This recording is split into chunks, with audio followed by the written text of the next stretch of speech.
If you watch the Cannae video, you know what happened on August 2nd, 216 BC. 70,000 Roman soldiers dead in a single afternoon. The greatest military disaster in the history of the Roman Republic. And Hannibal Barca, standing on the ridge above all of it, turning away from an open road to Rome. I ended that video with a question. How does a republic that just lost 70,000 men in one afternoon survive that? The answer is one of the most extraordinary stories the ancient world produced. And it starts not on a battlefield, but in a Roman household, in the weeks after Cannae, with a young aristocrat who was doing something no one else in the chaos of those weeks seemed to have time for. He was studying Hannibal. Not in despair, not in admiration. With the cold, precise attention of a man who was absolutely certain that everything Hannibal did could be understood, and everything that could be understood could eventually be countered. His name was Publius Cornelius Scipio. He was 25 years old. And by the time he was done, the man who had never lost a battle in his life would lose the only one that mattered. This is how Rome survived Cannae. A single horseman, riding through the night, arriving at the city gates with the dust of Apulia still on him. He did not need to say much. The expression on his face, the state of his horse, the fact that he was alone, all of it said enough before he spoke a word.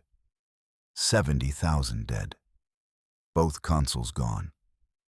The road south open. The city came apart in the hours that followed. The ancient sources describe scenes of the kind that a city only produces when it believes it is about to cease to exist. Women running through the streets, households packing what they could carry, the wealthier families sending servants to investigate whether the ports were still open, senators' wives with their children gathered at the temple steps as though sacred ground could provide what walls no longer guaranteed. What the sources also describe is what happened in the Senate. The Senate met immediately. In that chamber, with the city outside in panic and the dust of Cannae still arriving in dispatches, the Roman Senate did something that no one outside Rome would have predicted. They banned peace negotiations. Not temporarily, not as a procedural pause while they assessed the situation. Formally, by resolution, Rome would not receive any embassy from Carthage. No offer would be considered, no terms discussed.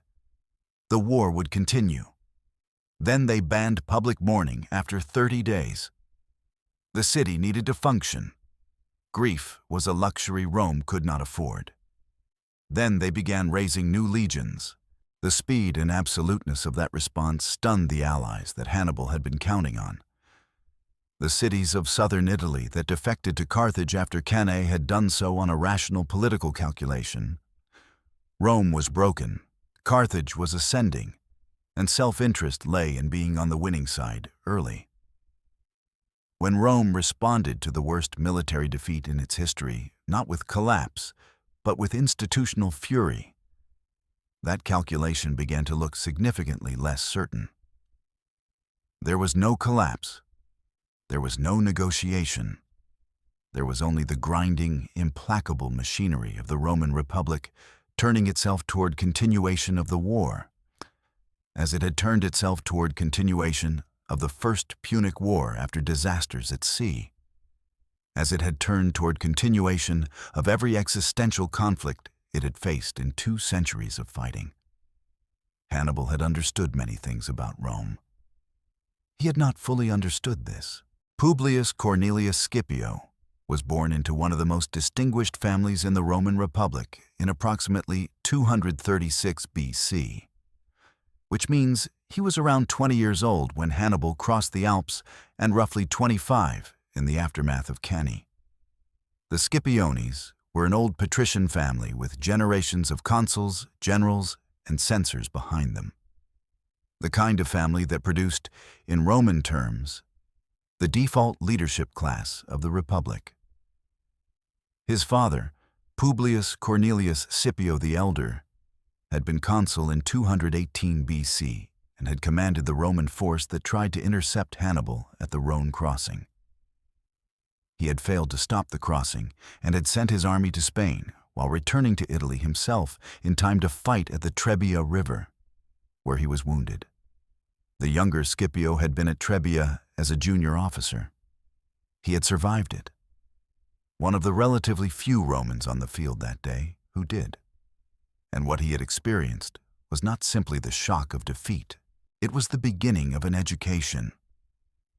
He had watched his father's army cross a freezing river without breakfast on the strength of a feint by Numidian cavalry.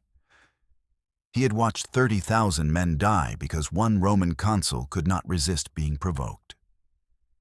And he had filed all of it away with the particular attention of a young man who is watching something that does not make sense according to everything he has been taught and is trying to understand why. After Trebia, he had returned to Rome, served in the city's defense, held the position of military tribune. By 216 BC, the year of Cannae, he was 20 or 21 years old and already known, in the way that young men from powerful families with obvious intelligence get known early in Roman politics, as someone worth watching. He was not at Cannae. He was close enough to receive survivors, close enough to understand what had happened, close enough to have heard firsthand from the men who escaped the killing ground what it had felt like to be inside it. What is known, from the accounts that survive, is that in the aftermath of Cannae, he did something unusual. He gathered survivors. He organized them. When a group of young Roman aristocrats, including some senior to him in rank, were reportedly discussing abandoning Rome and sailing to offer their swords to a foreign king, Scipio confronted them and forced them. By a combination of personal authority and the pointed reminder that their oath bound them to Rome, to give up the idea. It was a minor incident in the context of the catastrophe around it. But it tells us something important about Scipio at 25. He was a man who, in the worst moment Rome had faced in living memory, was thinking about what needed to be done rather than where to escape to. And then he sat down and began to study the man who had caused it all. What does it mean to study a general the way Scipio studied Hannibal? It means something more than reading battle reports and memorizing formation diagrams. It means asking a different order of question than the one every other Roman commander was asking. Most Roman commanders after Trebia and Trasimene were asking, how do we avoid doing what Flaminius and Sempronius did? How do we not walk into the trap? Fabius Maximus had the best answer to that question. Don't fight pitched battles. And it was working, slowly, painfully. Scipio was asking something else entirely. He was asking, what is the underlying principle? Not the specific mechanism at Trebia, the cold river, the ambush from the reeds, the hungry soldiers. Not the specific geography at Trasimene, the narrow shore, the morning fog, the hillside infantry. What do those battles have in common with each other and with every other engagement Hannibal has won? What does he actually understand about warfare that Roman commanders do not? The answer, as Scipio worked it out over years of analysis, was not primarily tactical. It was psychological. Hannibal understood that battles are won in the minds of soldiers before they are won on the field. He designed situations that produced in his opponents a specific psychological state. Hunger, cold, certainty of imminent victory, claustrophobic panic. And that state made their physical defeat not just possible, but nearly automatic. The brilliant tactical formations were the product of this understanding, not the source of it. He also understood something about institutions. The Roman military system was extraordinarily strong precisely because it was systematic and consistent. Every legionary trained the same way, fought the same way, expected the same sequence of events from a battle. That systematization was Rome's greatest military asset. But it was also a vulnerability. An enemy who had perfectly mapped the system could design situations where the system's own discipline and momentum drove soldiers into destruction, where the very qualities that made Roman soldiers formidable became the mechanism of their annihilation. Cannae was the masterwork of this insight. The Romans pushed forward because that was what Roman soldiers did. The pushing forward was the trap. Scipio saw all of this, and he saw one thing more. The system could be changed. The Roman military tradition treated its formations as essentially fixed. What had worked for 2 centuries was what would continue to work. But Scipio had come to believe that the specific formations were less important than the principles behind them, and that those principles could be recombined in new configurations without sacrificing the discipline and cohesion that made Roman soldiers effective in the first place.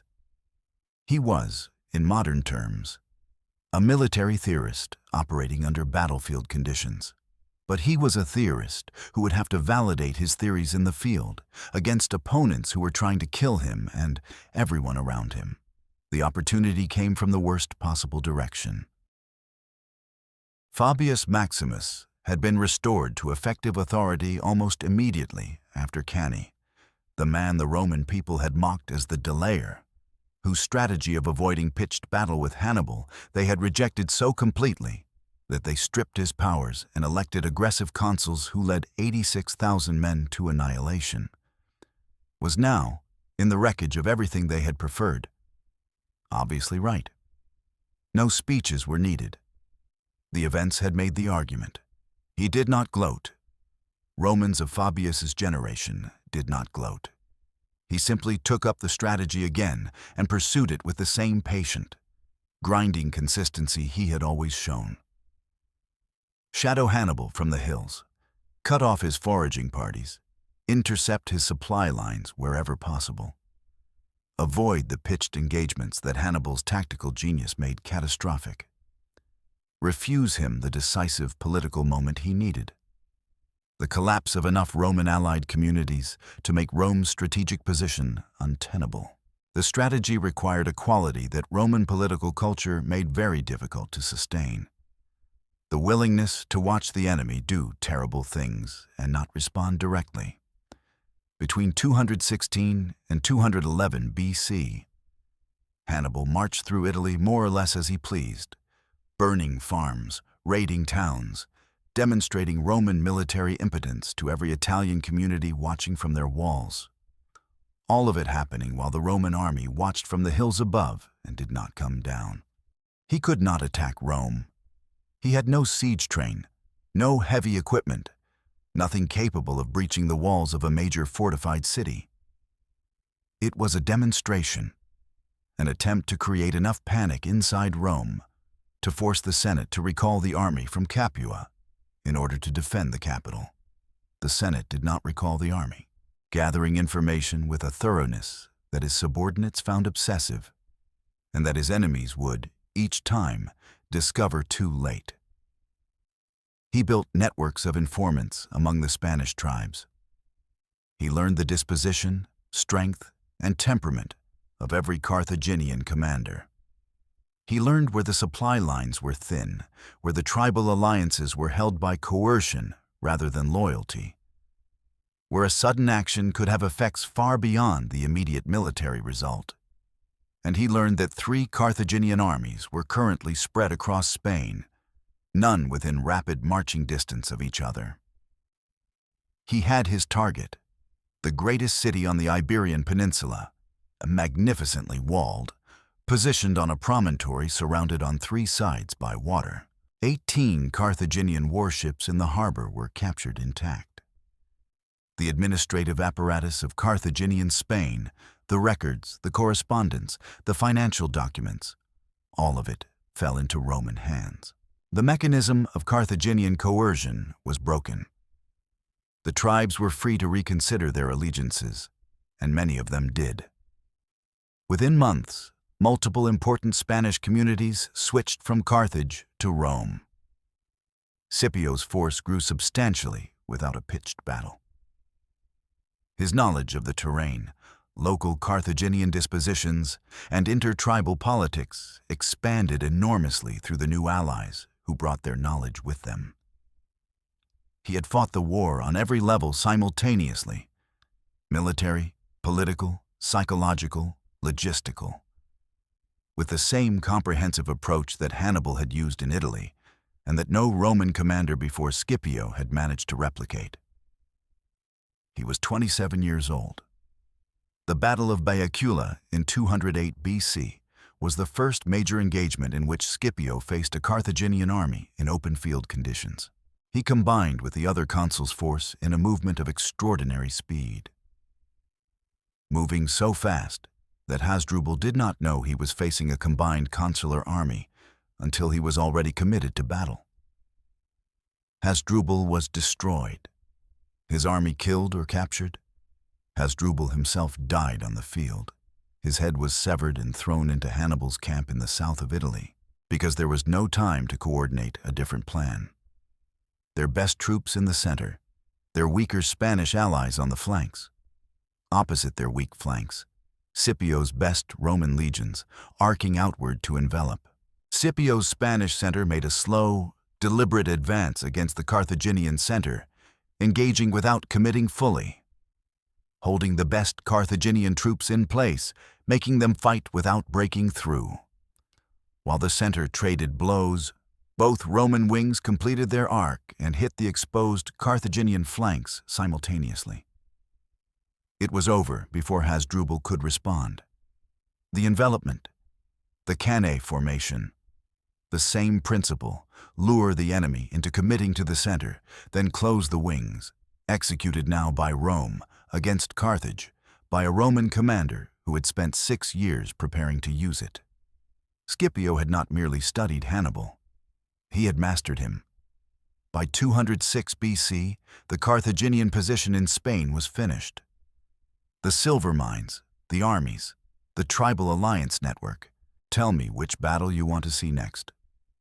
I read every one. Now, Africa. Scipio is about to do something that changes everything. Scipio was elected consul for 205 BC. He was 31 years old, the youngest consul in living Roman memory, younger than the conventional expectation by nearly a decade. The political establishment of the Republic, which had spent 17 years developing a certain institutional personality under the pressure of existential war, regarded him with a complexity that defied simple summary. The admiration was genuine and substantial. What he had done in Spain, taking a collapsed command, rebuilding it from nothing, capturing New Carthage in a day, winning at Baecula and Ilipa, ending Carthaginian power on the Iberian Peninsula, was by any measure one of the most complete strategic performances the Roman Republic had ever produced. Men who had doubted him quietly acknowledged it. The suspicion was equally genuine. Scipio was not a conventional Roman aristocrat. He cultivated a mystique that traditionalists found unsettling. He reportedly spent time alone in the capital at dawn before making significant decisions, implying communication with the divine that his peers considered either genuine megalomania or calculated theater, neither of which was reassuring. He had an easy personal warmth with non-Romans, Spaniards, Numidians, Greeks, that his contemporaries read as a lack of proper Roman distance. He was too popular with his troops. The Roman army in Africa would be deep in enemy territory, far from any relief, potentially facing a Carthaginian counterattack with Hannibal still loose in the Roman rear. The African invasion was the kind of bold stroke that had looked brilliant before Trebia, before Trasimene, before Cannae. The Republic had paid in blood for Roman commanders who were too bold.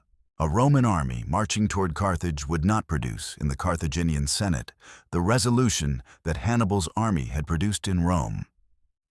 It would produce panic, factional collapse, and a desperate search for terms. Which meant recalling Hannibal, which meant ending the Italian campaign. The Senate debated and compromised in the way senates do. Scipio received Sicily as his province and permission to cross to Africa with volunteers. He was not given new legions. He was not given the full authorization he had requested. But the survivors of Cannae were available.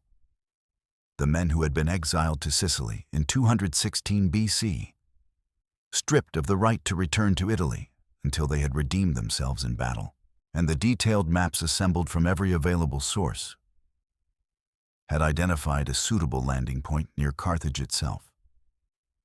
He came ashore with his army intact and made camp on a promontory that gave him both defensible ground and access to the sea for resupply. Two men who had defined the conflict between Rome and Carthage, one through brilliance in the field over 16 years, one through a decade of systematic study and preparation, meeting face to face before the battle that would decide everything. Hannibal spoke first, according to the sources. He was gracious and direct. He acknowledged Roman military supremacy. He offered terms. Carthage would cede all overseas territories, surrender the fleet, pay reparations. Everything Rome had fought the war to achieve, offered without a battle. Scipio refused. The refusal has puzzled some historians, who see in it an unnecessary risk. Why fight a battle against the greatest living general when you have already won everything you came for? But the refusal was not reckless. In the center, Scipio's first two infantry lines engaged Hannibal's mercenaries and citizen soldiers. The fighting was hard. These were not untrained men. But Roman discipline and the advantage of initiative drove through the first Carthaginian line, then the second. The ground between the original positions became a tangle of bodies and equipment. Then Scipio gave the order to stop. He recalled his first two lines, reformed them on the wings of his third line of fresh troops, extending the Roman front to match the full width of Hannibal's veterans waiting at the rear. The pause in the advance was deliberate. He was refusing to throw tired men against Hannibal's finest. He was preparing to meet the veterans with a fresh line. It was at this moment that the cavalry returned. From behind, surrender of all overseas territories, Spain, the Mediterranean islands, every holding outside Africa. Destruction of the Carthaginian battle fleet, reduced to 10 ships. A war indemnity of 10,000 talents payable over 50 years. A prohibition on making war on any power for any reason without prior Roman approval. Carthage would survive as a state. It would not survive as a power. Scipio returned to Rome in 201 BC and was given a triumph. The great formal parade through the city, the procession of captives and treasures and soldiers through streets lined with the population of a city that had spent 17 years under the shadow of Cannae. The Second Punic War is over. Rome survived. Carthage is broken. Scipio Africanus is 35 years old and already being pushed aside by the city he saved. There are more stories like this. Commanders who were too brilliant for the systems they served. Battles that rewrote everything. Decisions made in a single hour that the world is still living with 2,000 years later. The next video is already being built. Subscribe so you don't miss it. And if this video gave you something, share it. It genuinely helps this channel grow. I will see you in the next one.